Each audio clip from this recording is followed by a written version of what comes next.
We are back with New York Times bestselling author Joel Rosenberg. We're talking about the end of days.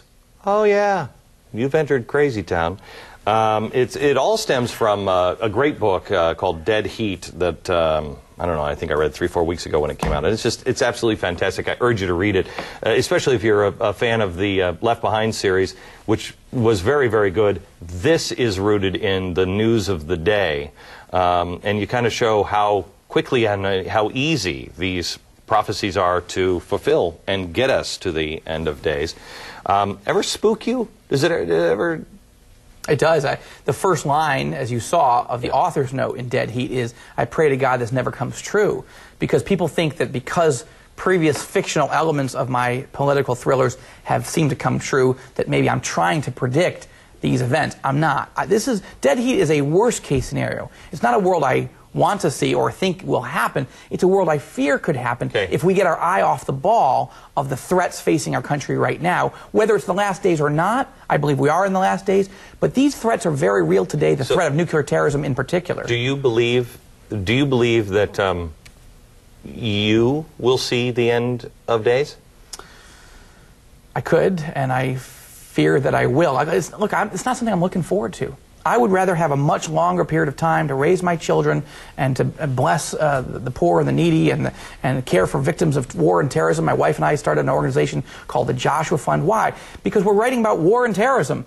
People are really suffering right now. I would love it if we had 40 or 50 years or more just to do this, to care for people. As an evangelical Christian, I think that's my job, my mission. But I also see these signs coming and I think, look, I don't want to look like I'm hyperventilating. But if you think you see a storm coming and you work for the National Weather Service and you don't tell people, hey, Katrina's coming, you might want to pay attention and get to safety, you can't stop the storm. But you will face God one day and have to say, I did nothing. Well, I don't want to do Ezekiel 34 says that in those days he'll appoint a watchman, or he'll appoint a watchman and watchmen. And I think there's plenty of people around now that are in places that they just, they're on the wall and they see and they're like, oh my gosh. And for as crazy as it may sound, we're probably all wrong.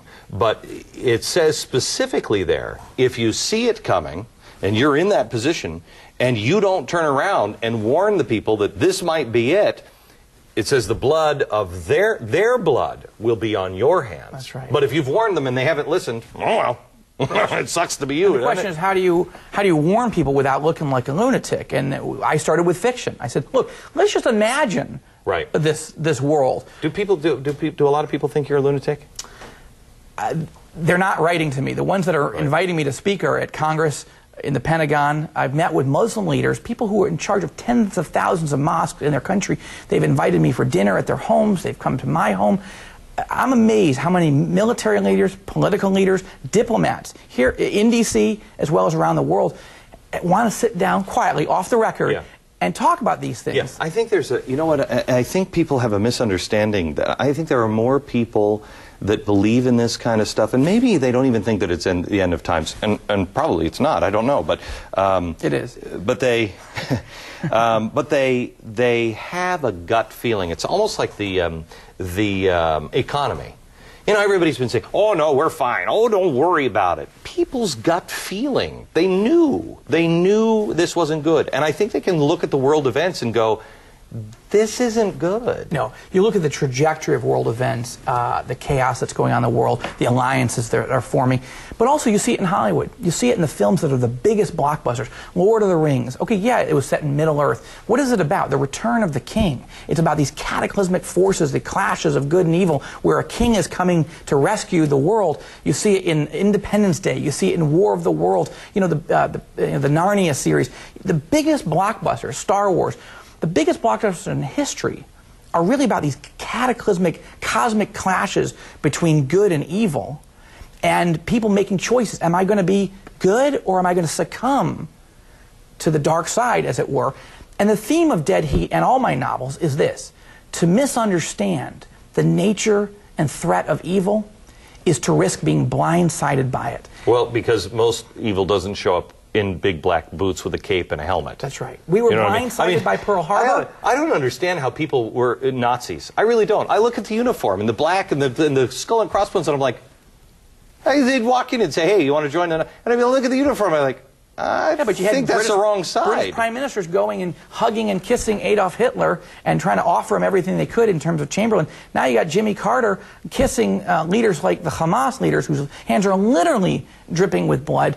Look, there are people in our world today, and unfortunately in our political system, they do not believe in evil. They have the modern, Western, secular mindset, and they don't believe evil exists, and they are exactly the ones who are in danger of getting blindsided by evil because they're not prepared for it. When we come back, then, in your noodle list, and maybe if you can give me a short answer on one of them, the signs that we should be looking for, the things that you think, okay, this is probably likely to happen, and when you see this happen in the news, no, this is a sign. Do you have one off the top of your head?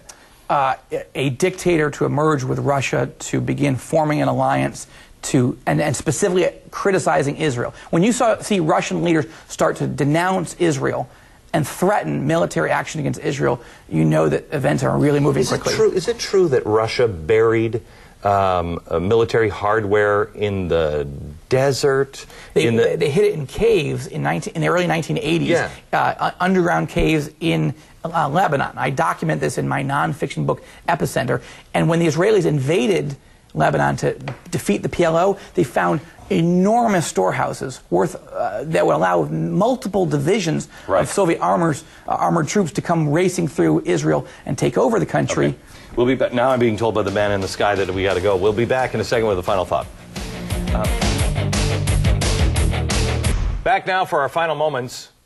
I mean, I don't mean our final moments, but, you know, the remaining moments that we have tonight with the author of Epicenter and the latest Dead Heat, Joel Rosenberg. I asked you before we went in, tell me the things that people should be, warning signs that people should be looking for in the news. They read it in the newspaper and they go, oh, wait a minute, that's not good. What are they? You just... Right. So one of them is Russia beginning to make threatening moves and statements towards Israel. Got it. Secondly, the acceleration of the building of the city of Babylon. Not just the rebuilding of Iraq, but the city of Babylon, because that's a central figure, as it were. It's a central player, the literal city in the country of Iraq.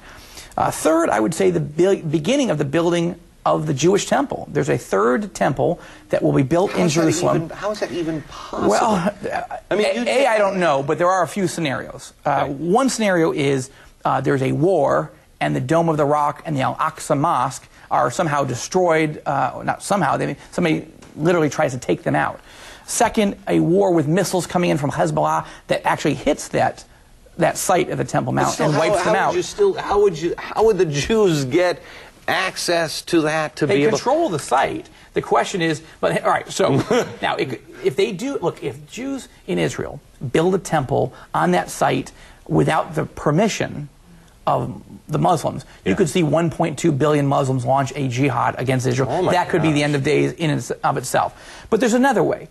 If there was a comprehensive peace deal in which Jerusalem was divided, I don't want this to happen, but if it happened, Jerusalem was divided, Palestinian Muslims were allowed to have part of Jerusalem for control of their capital, Jews had the other part, and then a deal was struck allowing Jews to take this. There is a space on the Temple Mount next to the Dome of the Rock where Jews could theoretically say, all right, we'll build our temple there right next to the Dome of the Rock. I don't know. We don't know. But the preparations are being planned already. If you see it start to happen, have me back. It would take God to do that. I have to tell you, I've never witnessed anything like it. I've never felt anything like it. When you go to Israel, I don't care where you are, if you're a spiritual person. I said to my wife, we were up by Lebanon, and I said, do you feel the Temple Mount? And she said, yeah, it is like... It pulsates. Yeah. It is an amazing thing. I mean, it's really where God first spoke to man, and man said, me and you, we're together. It's an amazing place. Joel, we have to run. The name of the book is Dead Heat. Please pick it up, America. You'll enjoy it. Great read, and something you probably should think about. From New York, good night.